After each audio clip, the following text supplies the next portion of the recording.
എൻ്റെ അമ്മേ, എൻ്റെ ആശ്രയമേ, എൻ്റെ കൊച്ചുണ്ണീശോയെ, നിന്നെ സ്നേഹിപ്പാൻ എന്നെ പഠിപ്പിക്കണമേ. മാതാവേ, അങ്ങേ മക്കളായ ഞങ്ങളെ കാത്തുകൊള്ളണമേ. എൻ്റെ പേര് Mercy Rosel, Thrissur Pattikkad saint Francis forane church ഇടവകക്കാരിയാണ്. 2019 ജൂൺ 1-ാം തീയതിയാണ് ഞാൻ ഉടമ്പടി എടുത്തത്. ആ സമയത്ത് എൻ്റെ ബിസിനസ്സിൽ വളരെയധികം തകർച്ച നേരിട്ടതുകൊണ്ട് മക്കൾക്ക് പഠിക്കാൻ, മോള് ഹോമിയോ ഡോക്ടറാണ്, മോൻ BArc പഠിച്ചുകൊണ്ടിരിക്കുകയാണ്. അവരെ പഠിപ്പിക്കാനുള്ള സാമ്പത്തിക കടബാധ്യത കാരണം ഒരു 4.5 ലക്ഷം രൂപ ഓഗസ്റ്റ് മാസത്തിൽ തിരികെ ആവശ്യപ്പെട്ടു. 15, 20, 25 ഒക്കെ ആയിട്ടാണ് ഞാൻ വാങ്ങിയിരുന്നത്. അപ്പോൾ എൻ്റെ മുന്നിൽ ഒരു 5 സെൻറ്റ് സ്ഥലവും ഒരു KSFE 8 ലക്ഷം രൂപയുടെ കുറിയും ഉണ്ടായിരുന്നു. എൻ്റെ മുന്നിൽ വേറെ വഴിയൊന്നും ഉണ്ടായിരുന്നില്ല. KSFE കുറി കിട്ടണമെങ്കിൽ ഒന്നില്ലെങ്കിൽ നറുക്ക് കിട്ടണം, ഇല്ലയെന്നുണ്ടെങ്കിൽ വന്നിട്ടുള്ളവരുടെ നറുക്കിൽ നിന്നും അവരിൽ നിന്നും നറുക്കിട്ട് കിട്ടിയാൽ മാത്രമേ നമുക്ക് കുറി കിട്ടുള്ളൂ. ഞാൻ ജൂൺ 24-ാം തീയതിയാണ് കുറി ദിവസം. ജൂൺ 24-ാം തീയതി കുറി കിട്ടിയാലേ ജൂലൈയിൽ പൈസ കിട്ടുള്ളൂ, ഓഗസ്റ്റിൽ എനിക്ക് ഇത്രയും പൈസ കൊടുക്കാൻ സാധിക്കുള്ളൂ. ജൂൺ 24-ാം തീയതി ഞാൻ കൃപാസനത്തിൽ വന്ന് പ്രാർത്ഥിക്കാൻ എൻ്റെ കുറി ബുക്കും കൊണ്ടാണ് ഞാൻ വന്നത്. കുറി ബുക്ക് 3 മണിക്ക് കുറി ലേലം അവിടെ നടക്കുമ്പോൾ മാതാവിൻ്റെ കയ്യിൽ ഏൽപ്പിക്കണം. ഇവിടെ നിന്ന് ആ കുറി കിട്ടാതെ എനിക്ക് പുറത്തേക്ക് പോയാൽ പിന്നെ മറ്റുള്ളവരുടെ മുഖത്ത് നോക്കാൻ പറ്റില്ല, എങ്ങനെ ജീവിക്കും എന്നുള്ള അത്ര നിരാശയിലാണ് ഞാൻ വന്നത്. ഇവിടെ 2:30 പ്രാർത്ഥന കഴിഞ്ഞു. 3 മണിയായപ്പോൾ മാതാവിൻ്റെ അടുത്ത് കുറി ബുക്ക് തൊടിപ്പിക്കാൻ നോക്കുമ്പോൾ തിരമാല പോലെ 3 സൈഡിൽ നിന്ന് ആൾക്കാർ വന്ന് എന്നെ പുറത്തേക്ക് അങ്ങോട്ട് ബാക്കിലേക്ക് കൊണ്ടുപോയി. ഞാൻ അവിടെ നിന്ന് പ്രേക്ഷിതയുടെ കയ്യിൽ ബുക്ക് ഏൽപ്പിച്ചിട്ട് മാതാവിനെ തൊട്ട് പ്രാർത്ഥിച്ചു. 4 മണി വരെ മെസ്സേജൊന്നും വന്നില്ല. അപ്പോൾ അവിടെ മോളും എൻ്റെ ഫ്രണ്ടുമാണ് കുറി വിളിക്കാൻ പോയിട്ടുണ്ടായിരുന്നത്. ഞാൻ മെസ്സേജ് വരാതെ ഇപ്പം ഞാൻ മാതാവിനോട് ചോദിച്ചു, മാതാവേ, ഞാൻ ഇവിടെ നിന്ന് പോയാൽ എനിക്ക് എന്താണ് പ്രതീക്ഷ? അപ്പം മാതാവ് എൻ്റെ മുഖത്ത് നോക്കി ഒന്ന് ചിരിച്ചു. അത് പരിഹസിക്കുകയാണോ അത് വാത്സല്യമാണോ എന്ന് എനിക്ക് മനസ്സിലായില്ല. ഞാനിവിടെ നിന്ന് 4 മണിക്ക് ബസ് കയറി. ബസ് ഭയങ്കര തിരക്കായിരുന്നു.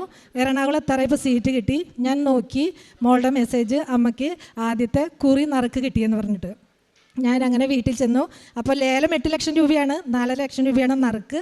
എനിക്ക് 4.5 ലക്ഷം രൂപയാണ് ഓഗസ്റ്റ് മാസത്തിലെ കടം. ബാക്കിയുള്ള 25 ലക്ഷം രൂപയിൽ കടം വേറെ ഉണ്ടായിരുന്നു.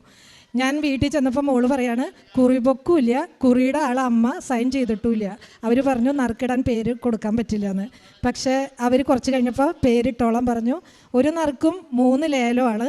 അതിൽ 11 പേര് ലേലത്തിനുണ്ടായിരുന്നതിൽ ഫസ്റ്റ് നറുക്ക് എനിക്ക് കിട്ടി. എന്നെ മാതാവ് അവിടെ നിന്ന് അനുഗ്രഹിച്ചു. ഞാൻ സന്തോഷത്തോടു കൂടിയിരുന്നു. ഈ 5 സെൻറ്റ് സ്ഥലം വിൽക്കാൻ വെച്ചിട്ടുള്ളതാണ് ഈട് വെച്ചിട്ട് ഞാൻ ഈ പൈസ എടുക്കാൻ ഉദ്ദേശിച്ചിട്ടുണ്ടായിരുന്നത്. ഞാൻ ഇതും കൊണ്ട് ചെന്ന് അവർ പറഞ്ഞു ജൂലൈ 24-ാം തീയതിക്ക് പൈസ റെഡിയാവുമെന്ന്. പക്ഷേ ഇത് അഡ്വക്കേറ്റിൻ്റെ കയ്യിൽ കൊടുത്തു കഴിയുമ്പോൾ അഡ്വക്കേറ്റ് കുറച്ച് കാര്യങ്ങൾ നോക്കും, നമ്മുടെ കേസ് കാര്യങ്ങളൊക്കെ. അപ്പം നോക്കിയപ്പോൾ അതിലെനിക്കൊരു കേസ് ഉണ്ടായിരുന്നു. ആ കേസ് എനിക്ക് കഴിഞ്ഞതാണ്, പക്ഷേ അതിൻ്റെ പേപ്പർ ആവശ്യപ്പെട്ടു. പക്ഷേ അത് എനിക്ക് കോർട്ടിൽ നിന്ന് കിട്ടിയതായിട്ട് ഓർമ്മയുണ്ട്, പക്ഷേ അത് എവിടെയാണെന്നുള്ളത് ഫയലുകളിലൊന്നും കാണാനില്ല. അപ്പം ഞാൻ വീണ്ടും ബുദ്ധിമുട്ടിലായി. വീണ്ടും എനിക്ക് കിട്ടാൻ പോകുന്നത് ആഗസ്റ്റ് 24-ാം തീയതിക്കാണ്. ഞാൻ ഓഗസ്റ്റ് 10-ാം തീയതി വരെ പ്രാർത്ഥിച്ചു. അപ്പോൾ അവർ പറഞ്ഞു, അല്ല, ഞങ്ങൾക്കത് കിട്ടാണ്ട് പൈസ തരാൻ പറ്റില്ല എന്ന് പറഞ്ഞ KSFE-കാർ. ഞാൻ ഒരു ടൈലറിങ് ഷോപ്പ് നടത്തുമായിരുന്നു. അപ്പോൾ ഞാൻ അന്ന് ഷോപ്പിൽ പണിയൊന്നും എടുക്കാൻ പറ്റാതെ വിഷമിച്ചിരുന്നു. കാരണം ആഗസ്റ്റ് 15-ാം തീയതി എനിക്ക് പൈസ കൊടുക്കണം. അവരുടെ അടുത്ത് ഇനി എന്ത് പറയണം എന്നുള്ളത് എനിക്കറിയില്ല. ഞാൻ പ്രാർത്ഥിച്ചുകൊണ്ടിരുന്നപ്പോൾ എൻ്റെ കട്ടിങ് ടേബിളിൻ്റെ അടിയിൽ ഒരു കള്ളിയുണ്ട്. ആ കള്ളിയിൽ ഒരു പഴയ പൗച്ച്, കുറച്ച് പെൻസിലും പേനൊക്കെ ഇരിക്കുന്ന പൗച്ച് എനിക്ക് കാണിച്ചു തരാണ് മനസ്സിൽ. അപ്പോൾ ഞാൻ വിചാരിച്ചത് എന്താണ് ഇതിങ്ങനെ കാണിച്ചു തരണേ. ഞാൻ എന്നിട്ട് അത് പോയി നോക്കിയപ്പോൾ ഈ പേപ്പർ ഒരു 3 പീസ് കീറിയ പേപ്പർ ഈ പൗച്ചിൻ്റെ ഉള്ളിലിരിക്കുകയാണ്. ഞാനത് എടുത്തു നോക്കിയപ്പോൾ കോർട്ടിൽ നിന്ന് കിട്ടി വാങ്ങിച്ചിട്ടുള്ള ആ പേപ്പറായിരുന്നു അതിൽ. ഞാൻ ആ പേപ്പർ ഒരുമിച്ച് വെച്ച് നോക്കിയപ്പോൾ 3 പീസായിട്ടുണ്ടെങ്കിലും ഒരു ലെറ്റർ പോലും അതിൽ നിന്ന് വിട്ടുപോയില്ല. ഞാൻ വേഗം ടേപ്പ് ഒട്ടിച്ച് അത് കറക്റ്റ് ചെയ്ത് ഞാൻ ഫോട്ടോ കോപ്പി എടുത്തിട്ട് ഞാൻ KSFE-യിൽ കൊണ്ടു കൊടുത്തു. അപ്പോൾ അവർ പറഞ്ഞു, ഇന്ന് 10-ാം തീയതി ആയി, ഇനി സമയമില്ല, 15-ാം തീയതിക്കുള്ളിൽ കിട്ടില്ല. അപ്പോഴും ഞാൻ മാതാവിനോട് ഉറച്ച് പ്രാർത്ഥിച്ചു, എന്തായാലും ഇത്രയായില്ലോ, ഇനി മാതാവ് എന്നെ എന്തെങ്കിലും കൈവിടില്ല. അങ്ങനെ ഞാൻ 14-ാം തീയതി എനിക്ക് എന്തായാലും 15-ാം തീയതി പൈസ കൊടുക്കാമെന്ന് പറഞ്ഞൊരു കൊടുക്കണം മാതാവേ എന്ന് പറഞ്ഞിട്ടാണ് ഞാൻ പ്രാർത്ഥിച്ചുകൊണ്ടിരുന്നത്. 14-ാം തീയതി 3 മണിക്ക് KSFE-ന്ന് ഫോൺ കോൾ വന്നു, നിങ്ങളുടെ പൈസ ഓക്കെ ആയിട്ടുണ്ട്, നിങ്ങൾക്ക് ബാങ്കിലേക്ക് പൈസ അയച്ചിട്ടുണ്ടെന്ന്. എൻ്റെ മാതാവ് അനുഗ്രഹിച്ചു എന്ന് പറഞ്ഞാൽ എനിക്ക് അതിൽ പരം സന്തോഷമൊന്നുമില്ല. അങ്ങനെ ആഗസ്റ്റ് 15-ാം തീയതി 4.5 ലക്ഷം രൂപ കൊടുക്കാനുള്ളവർക്ക് കൊടുക്കാൻ പറ്റി.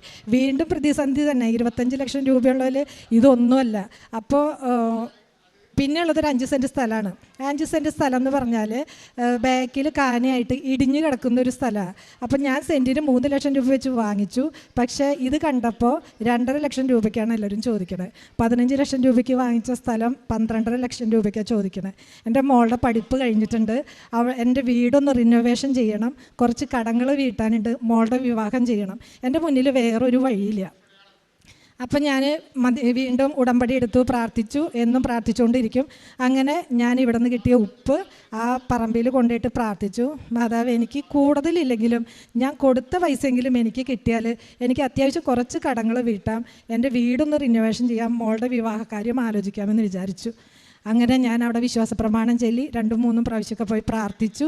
അങ്ങനെ എനിക്ക് ആ സ്ഥലം 15,25,000 രൂപ ലാഭം കിട്ടി. 25,000 ലക്ഷം രൂപയ്ക്ക് 15,25,000 രൂപയ്ക്ക് ഞാനത് വിറ്റു. അത്യാവശ്യം ഇതുപോലെ തന്നെ പഠിച്ച കടങ്ങൾ ഒരുമിച്ച് വാങ്ങിച്ചവരുണ്ടായിരുന്നു. അങ്ങനെ ഒരു 10 ലക്ഷം രൂപയുടെ കടം വീട്ടി. ബാക്കി വീടൊന്ന് റിനോവേഷൻ ചെയ്തു. പിന്നെ മോളുടെ വിവാഹം നടക്കാൻ തുടങ്ങി. അപ്പോൾ മോളുടെ വിവാഹത്തിന് എൻ്റെ കയ്യിൽ പൈസയില്ല. അതിലാകെ ഉള്ളതൊരു 3 ലക്ഷം രൂപയാണ്. അപ്പോൾ ഡോക്ടറല്ലേ, അപ്പോൾ ഡോക്ടർക്ക് അനുസരിച്ചുള്ള ആൾക്കാർ വരാൻ തുടങ്ങി. അപ്പോൾ വിവാഹങ്ങൾ ഞങ്ങൾക്ക് താല്പര്യമില്ല, കാരണം അവർ വരുന്നവരുടെ ഒരു സ്റ്റാൻഡേർഡിനനുസരിച്ച് ഞങ്ങളുടെ വീടില്ല. എന്നാലും വീട് ചെറുതായിട്ടൊന്ന് മോടിയൊക്കെ പിടിപ്പിച്ചു. അങ്ങനെ 2020 മുതൽ കല്യാണം ആലോചിക്കാൻ തുടങ്ങി. 2022 ഒരു വിവാഹാലോചന വന്നു. അവർ ബഹ്റിനിൽ നിന്നാണ് പയ്യൻ വിളിച്ചത്. അപ്പോൾ അവൻ്റെ അടുത്ത് ഞാൻ ചോദിച്ചൊരു കാര്യം, അവിടെ മോൾക്ക് ഹോമിയോ ഡോക്ടറുടെ വേക്കൻസി ഉണ്ടോയെന്നാണ്. അപ്പോൾ അവൻ പറഞ്ഞു ഓക്കെ ഉണ്ട്. അത് ഞാൻ ചോദിച്ചപ്പോൾ അവന് ദേഷ്യം വന്നു. കാരണം ഒരു കല്യാണാലോചന വരുമ്പോൾ ആദ്യം തന്നെ ജോലി ഉണ്ടോയെന്നാണ് ചോദിക്കണത്. എന്നെ സംബന്ധിച്ച് മക്കളെ പഠിപ്പിച്ച ബുദ്ധിമുട്ട്, അവർ അത്രയും കഷ്ടപ്പെട്ടിട്ടാണ് പഠിപ്പിച്ചെടുത്തത്, അവർ പഠിച്ചതും. അപ്പോൾ അവർക്കൊരു വരുമാനം വേണം, വെറുതെ ഇരിക്കാൻ പറ്റില്ല എന്നുള്ളൊരു ചിന്ത എനിക്കുണ്ടായിരുന്നു. അപ്പോൾ അവനത് ഉച്ച കഴിഞ്ഞ് വിളിച്ചു പറഞ്ഞു ജോലിയുടെ വേക്കൻസി ഉണ്ട്. അങ്ങനെ അവർക്ക് അത് താല്പര്യമായി. അവൻ ഡിസംബറിൽ വന്നു, ഇവരെ ഇഷ്ടപ്പെട്ടു, കല്യാണം ഉറപ്പിച്ചു. അവർ മുതലൊന്നും ചോദിച്ചില്ല. ഒരു വർഷത്തെ സമയത്തിന് നെക്സ്റ്റ് ഡിസംബറിലേക്ക് കല്യാണം ഉറപ്പിച്ച് അവൻ വീണ്ടും ലീവിന് പോയി. ഒരു വർഷമായപ്പോൾ 3 ലക്ഷം രൂപയിൽ കല്യാണത്തിന് എൻ്റെ കയ്യിലുണ്ടായിരുന്നത് 23 ലക്ഷം രൂപയുടെ അവൾക്ക് ആവശ്യമുള്ള എല്ലാ കാര്യങ്ങളും ചെയ്തിട്ടാണ് മോളുടെ കല്യാണം 2023 ജനുവരി 2 നടന്നത്. അപ്പം മോൾക്ക് പറ്റിയ ഇണയും തുണയുമാണ്, ഞങ്ങൾക്ക് പറ്റിയ വീട്ടുകാരും, ഞങ്ങളോട് ചേർന്നൊരു വീട്ടുകാർ. ദൈവത്തിന് ഞാൻ നന്ദി പറയുകയാണ്. മോൾ അവിടെ ചെന്നതിന് ശേഷം പിന്നെ ജോലിയുടെയാണ് പ്രശ്നം. അപ്പോൾ അവൾ അന്ന് മുതൽ അവൾ ഏപ്രിൽ 13 ബഹ്റിനിലേക്ക് പോയി. അവിടെ ചെന്ന് ജോലി അന്വേഷിക്കാൻ തുടങ്ങി, എല്ലായിടത്തും CV കൊടുക്കാൻ തുടങ്ങി. കാരണം അവൾക്ക് ജോലി അത്ര അത്യാവശ്യമാണ്, അമ്മേനെ സഹായിക്കാൻ വേണ്ടിയിട്ടാണ്. അപ്പോൾ അവിടെ ചെന്ന് അവൾ ജോലി ഇല്ലാതെ വിഷമിച്ചിരിക്കണം. അങ്ങനെ പോയി അമ്മ ആരും വിളിച്ചില്ല എന്ന് പറയുമ്പോൾ ഞാൻ പിന്നെ പറഞ്ഞൊരു എക്സ്ക്യൂസാണ്, മോളെ പെൺകുട്ടികളൊക്കെ അല്ലേ, ഇനിയിപ്പോൾ ഒരു കുഞ്ഞുവാവയൊക്കെ ആവാം, കാരണം ഇനി ഒരു 30-35 വയസ്സൊക്കെ ആയിട്ട് ഇനി ജോലി നോക്കിയാൽ മതി, നിങ്ങൾ ഹാപ്പി ആയിട്ട് ജീവിക്കുക. അപ്പോൾ അമ്മ പ്രാർത്ഥിക്കണത്, ഇപ്പോൾ 27 വയസ്സായി അവൾക്ക്, അമ്മ പ്രാർത്ഥിക്കണത് ഒരു കുഞ്ഞുവാവയ്ക്ക് വേണ്ടിയിട്ടാണ്. മോള് വിഷമിക്കണ്ട കേട്ടോ, മോൾക്ക് സമയമാകുമ്പോൾ ദൈവം ജോലി തരും, സന്തോഷമായിട്ടിരിക്കുക എന്ന് ഞാൻ പറഞ്ഞു. എങ്കിലും അവൾക്കുള്ളിൽ വിഷമമുണ്ടെന്ന് എനിക്കറിയാം. പക്ഷെ ഞാൻ അതൊരു എക്സ്ക്യൂസായിട്ട് എടുത്തിട്ട് ഞാൻ എൻ്റെ ബുദ്ധിമുട്ടുകളുണ്ടെങ്കിലും ഞാൻ ഹാപ്പി ആയിട്ടിരിക്കുകയാണ്. ഞാൻ കൃപാസനത്തിലത്തെ ഇവിടുത്തെ എല്ലാ ടോക്കും കേൾക്കും, എല്ലാവർക്കും ഓരോരോ വിഷമങ്ങൾ പറയുമ്പോൾ അതിനനുസരിച്ച് ടോക്ക് കേൾക്കും, അതൊക്കെ ഞാൻ ഓരോരുത്തർക്ക് അയച്ചു കൊടുക്കും. അങ്ങനെ ഞാൻ അവിടെ ഇരുന്നിട്ട് തന്നെ പല കാര്യങ്ങളും ചെയ്തുകൊണ്ടിരിക്കുകയാണ്, ഇത് എല്ലാവരിലേക്ക് സ്പ്രെഡ് ചെയ്യാൻ വേണ്ടിയിട്ട്. കാരണം അത്ര ആശ്വാസമാണ് എൻ്റെ, അല്ലെങ്കിൽ അത്ര സന്തോഷമാണ് എൻ്റെ അമ്മയും ഈശോയും എനിക്ക് തന്നുകൊണ്ടിരുന്നത്. ഞാൻ ഈ ഉടമ്പടി സാക്ഷ്യങ്ങൾ ഞാൻ കേൾക്കാറില്ല, കാരണം പത്രം വരും, പിന്നെ അതിലിങ്ങനെ ഓരോരുത്തരുടെ അനുഭവമല്ല. അപ്പം ഞാൻ ഒരുപാട് അനുഭവം എനിക്ക് തന്നെ ഉണ്ട്, ഇനിയിപ്പോൾ വേറെ എന്ത് അനുഭവം കേൾക്കാം. അപ്പം ഞാനൊരു ദിവസം കിച്ചണിൽ, അതായത് കഴിഞ്ഞ ജൂലൈ 15 ഞാൻ കിച്ചണിൽ വർക്ക് ചെയ്തുകൊണ്ടിരിക്കുമ്പോൾ ഉടമ്പടി സാക്ഷി കേൾക്കണം എന്നാണ് എനിക്ക് തോന്നിയത്. പെട്ടെന്ന് ഞാൻ ഉടമ്പടി അത് എടുത്ത് ഓൺ ചെയ്തപ്പോൾ ഒരമ്മ പറയാണ്, ഒരു ഗവൺമെൻറ് നേഴ്സായ മോളുടെ ജോലി ഇവിടെ ലീവ് എടുത്തിട്ട് UK പോകാൻ വേണ്ടിയിട്ട് ശ്രമിച്ചു. എന്നിട്ട് UK പോകാൻ പറ്റാണ്ട് ഉടമ്പടി എടുത്തിട്ട് അത് സാധിച്ചു എന്ന് പറഞ്ഞിട്ട് അപ്പോൾ അമ്മ കരഞ്ഞു പ്രാർത്ഥിക്കുക. പെട്ടെന്ന് എൻ്റെ മനസ്സിലേക്കൊരു ചോദ്യം വന്നു, നീ ഇത്രയും ബുദ്ധിമുട്ടി പഠിപ്പിച്ച നിൻ്റെ മോൾക്ക് വേണ്ടി നീ എന്തേ പ്രാർത്ഥിക്കാത്തത്? ഞാൻ വേഗം കൈ കഴുകി മാതാവിൻ്റെ അടുത്ത് പോയി ചോദിച്ചു, മാതാവേ ഞാൻ തെറ്റിപ്പോയെങ്കിൽ ഞാൻ പ്രാർത്ഥിക്കാൻ എന്താ ചെയ്യണ്ടേ? അപ്പോൾ മാതാവ് പറഞ്ഞു, മാതാവ് അച്ഛൻ പറഞ്ഞ പോലെ ഒരു ഡേറ്റ് എനിക്ക് തന്നതെന്ന് വെച്ചാൽ ജൂലൈ 15 മുതൽ ആഗസ്റ്റ് 15 വരെ.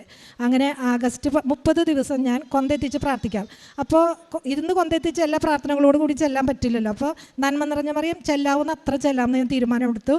അങ്ങനെ നന്മ നിറഞ്ഞ മറിയം ചെല്ലിയപ്പോൾ എനിക്കൊരു പ്രശ്നം എന്താ വെച്ചാൽ, നമുക്കെല്ലാവർക്കും ചെറുപ്പം മുതലേ നമ്മളിങ്ങനെ ഉരുവിട്ടുകൊണ്ടിരുന്നത് പല വിചാരത്തോടു കൂടി നന്മ നിറഞ്ഞ മറിയാണോ, അന്നതവേണ്ടകാരാണോ ഒന്നും കുറച്ച് കഴിയുമ്പോൾ മറന്നു പോകും, പല വിചാരം വരും. അപ്പം ഞാൻ എന്ത് ചെയ്തെന്ന് വെച്ചാൽ ഈ തീഷ്ണത കുറയാതിരിക്കാൻ വേണ്ടിയിട്ട് ഇംഗ്ലീഷിൽ നന്മ നിറഞ്ഞ മറിയം പഠിച്ചു. അങ്ങനെ ഞാനത് 2-3 ദിവസം കൊണ്ട് പഠിച്ച് ഇംഗ്ലീഷിലായി. അപ്പോൾ പിന്നെ ശ്രദ്ധിച്ചേ ചെല്ലുള്ളൂ. അങ്ങനെ ഞാൻ 400-500 നന്മ നിറഞ്ഞ മറിയം ചൊല്ലി പ്രാർത്ഥിക്കാൻ തുടങ്ങി.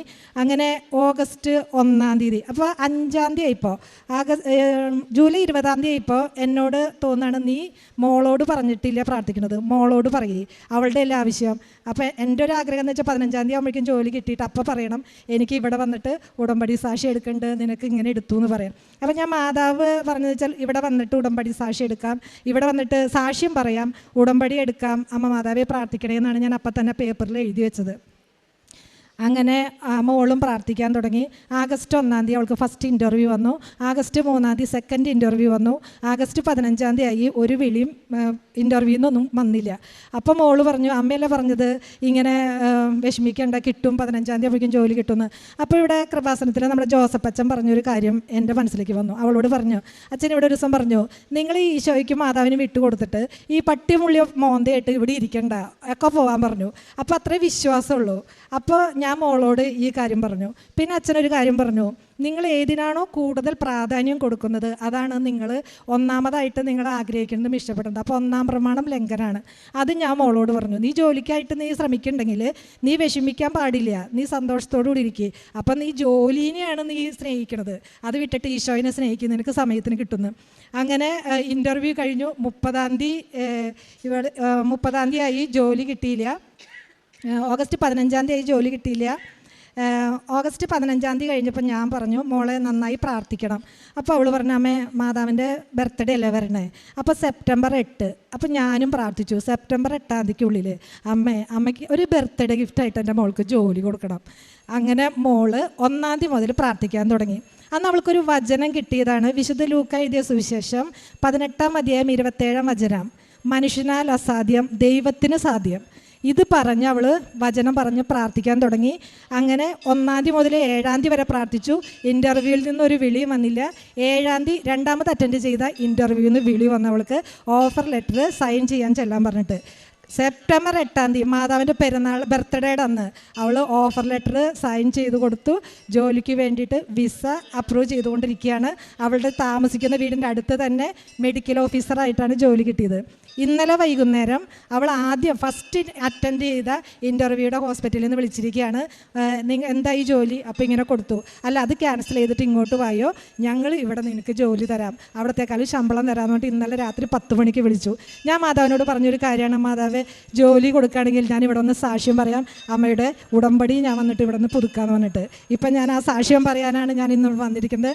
അമ്മയ്ക്കും തിരുക്കുമാരനും 1000 നന്ദി പറയുന്നു.